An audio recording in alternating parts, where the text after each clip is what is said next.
Hello, KingTheist. Fox Fair and Balanced here. This was a really good response. It made me do quite a bit of thinking, so I guess here goes. First, RNA does not require DNA to function. DNA is like RNA's backup thumb drive. It backs up previous arrangements and mutations and holds them there for more complex changes to be added on later. The first simple mutations could easily have been done with RNA alone without DNA's genetic memory. Regulatory RNA, which is the kind that governs viruses like you were talking about, it also guards the integrity of the DNA in the egg and sperm cells. It helps to determine what genes are even accessible to what type of cell. So RNA is really in control. DNA, again, it's along for the ride. I can give you links to plenty of studies and articles discussing this. It's mainly in newer fields of cancer research, but it's been mentioned quite a bit. So to sum it up, RNA requires DNA only to further evolve from very simple beginnings. Yes, we may require it now, but DNA just holds the information that RNA uses to make those changes. RNA can still make changes without DNA, it's just not on such a large scale. But if life started from single-celled organisms, it didn't need a large scale. RNA would have functioned perfectly until DNA evolved. And I want to make it clear, I'm not saying that RNA evolving to DNA is the answer. I am saying it's very likely, it's the most likely to me, but it's just not okay to make a decision before there's enough evidence. I'm still very open-minded to the possibility of the existence of a deity. I do not see any chance whatsoever that the Judeo-Christian deity is true, but nonetheless, there could be something out there. So my main point is not that I know DNA was not created by God, but rather that there is not enough evidence to make a decision either way. That being said, I do think there is enough evidence to point in the direction of common ancestry and macroevolution, and so that's the direction I point in. As for the computer, the coding, computer language, and randomization, what randomization does exist is programmed in by us, and it's not actually random. It's not possible to program randomness. We may not be able to calculate the outcome, but another more powerful computer very easily could.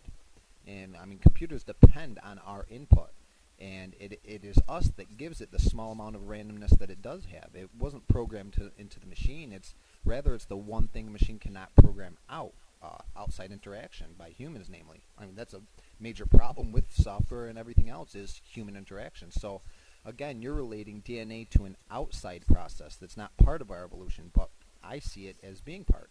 It mutates and evolves and changes with us over time. I don't see how it was perfectly programmed in the beginning. And I think that is where the question comes in. Is your God capable of creating a perfect universe? If he is capable, why would he not? Now, I know many theists will say that the suffering is here to teach us and make us stronger and closer to God, but I just cannot accept that an all-powerful, all-knowing, all-loving being could not come up with something better than what we've been given. Just cannot accept that. And as I said before, if the universe was created, I would expect it to be perfect, especially if it was created by an omniscient, omnipresent, gooder-than-good kind of God. It's not perfect. I would expect DNA to be perfect. It's not. It mutates and changes. And also, as I said before, I would not expect that a God with as much power as we're talking about would need to create a language before he could create us. That's like him having to write down the recipe before he can bake the cake. That doesn't make any sense to me. Maybe we're not perfect enough to do it, but your God surely should be. And I have to flat out disagree. If you suggest that a universe created by a being as we've been talking about would not be perfect, I would expect it to be perfect in every single way, including reproduction, which would mean that cellular degradation wouldn't even exist, but it does. I just do not believe the rhetoric that it is to help us grow. If there was a God, he could have found a better way. I just will not believe anything else. And I'm sorry, I really don't get how you can claim that there were multiple first organisms. I have seen no evidence whatsoever that points away from single common ancestry on a global scale. And for me, you being able to accept God as being the ultimate, but also accept him as creating an imperfect universe with randomness and mutation, is you partitioning your mind. I do not see how you can reconcile those two beliefs. At 6 minutes, you say you're not assuming anything past the evidence. 10 seconds later, you say DNA is the source of life. I can almost agree with that. I mean, we're not entirely sure, but okay. But then you go one step further to say that it was put there by an intelligent being. And that does require evidence to say, and you haven't presented any that proves that. You can't make the claim that something exists outside of human experience and then say you're not making claims without evidence, or that they don't require evidence. That's exactly what they are and exactly what you're doing. I mean, as of now, evidence does not exist that can back that up, so I don't see how you can be sure that it's the answer. And I think that my main point is that I will accept and admit that I don't know. You and other theists I have talked with might humbly say you don't know, but you're still making claims that are scientific claims and that cannot be proven, and you are saying that you know them to be right. And, well, again, I'm sorry, maybe not you personally, but theists in general. And again, to me, that's partitioning your mind. You would not accept anything else, political, educational, social, or otherwise, on the slim amount of support that you've laid out for this idea. But with this, possibly the most important question in the universe, it's enough for you to claim that there is an all-powerful being in control of the galaxy who wrote the code of DNA. Again, why would he have to write the code ahead of time? Just to use the code to create us. I still don't get where the line of thought leads to that conclusion, and it's hardly the simplest answer. At the very, very most, I would concede that maybe there is more to existence than RNA evolving into DNA.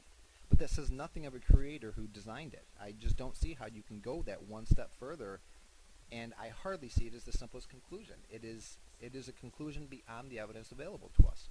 The simplest conclusion to me is that we don't have enough evidence to prove it either way. Therefore, we must stay open to both possibilities. And that means, along with not saying you know God does not exist, you cannot claim that you know he does, or that you know he created the universe to have a personal relationship with you. Now, you may not be doing that entirely, but just claiming that existing evidence points to something it doesn't point to is already going too far. To say that our understanding of the world in science tells us that there has to be creator is just false, that the evidence does not point to that. And mind you, I am not going one step further and saying I know it was not a creator. I don't believe it was, but I simply don't see enough evidence either way to make that kind of claim. And it's risky to base your concept of truth on only what you can 100% fully understand. And I know that might not sound right at first, but I highly doubt anyone fully understands any religious book, be it the Quran, Bible, Torah, or whatever, and they base their concept of truth on that. So to make claims about the creation and the existence of the universe, claims that you cannot possibly know for sure, and to say that you do know for sure is just dishonest. And that's what Catholicism and Christianity and Islam and every religion does. They make these claims and say that they know them to be fact, and you cannot know them to be fact. And now again, this is not exactly what you're doing, but it is very, very close when you say that God and creation are the simplest answer to the evidence we see. It's not the simplest answer. It's one step beyond the evidence. I mean, where did God come from? Where's his cause? Why is he here? The questions go on, and if we can't explain the existence of a random and natural universe, how could we explain the existence of an all-powerful transcendent being that cares about all of us and cries for every living thing? And to say that because it doesn't make sense to you, it can't be true is just not honest and not realistic. I mean, can you see and truly understand the concept of gravity? I mean, not when you let something go and it falls to the ground, but rather the images you see on documentaries showing the grid of space, time, and all warped and everything. I mean, can you truly understand that concept? Can you imagine and truly understand living in an acidic air vent at the bottom of the ocean, or a cave with no light or energy coming from the sun or the outside world? How is that even possible? I cannot imagine it. But that doesn't make it untrue. That just makes it a lack of imagination on my part, a lack of trying. And no, life does not necessitate a stark, immediate change. It's exactly the opposite. It requires a slow and very gradual change. You're thinking of life as bunnies and people and even viruses, but the first life would have been even simpler than that. It would have been a single cell. It got some energy from the sun and started reproducing, and that's it. It didn't have to move. It didn't have to eat. It didn't have to do anything that we see as part of living. It was just there. It was practically dead, but not. And through slow, gradual evolution, it changed into a multicellular organism, and then from there, you see my point, it continued to evolve. So, no, it doesn't require an immediate, huge leap from dead to alive. There is much, much in between to be considered. Many halfway points, if that makes any sense. You're looking at it too narrow. Trees are alive, plants are alive, and then moss and lichens, etc., each getting closer and closer to inanimate dirt, single molecules, but they're all alive, and it goes further and further down than that. I mean, there's a lot of middle ground between our life and not existence. So to say that it's black or white, one or the other, that's just not true. Um, and a virus would hardly be the simplest form of life ever in existence. Again, that's simply a lack of trying to actually consider the possibility. And yes, that's my opinion, but I really don't see it likely at all that viruses just popped into existence any more than humans did. It was a slow, gradual evolution from a single microscopic cell all the way up to us. Well, I know I kind of rambled, but I hope you got my points from this, and I look forward to your response and continue this discussion. Thank you very much.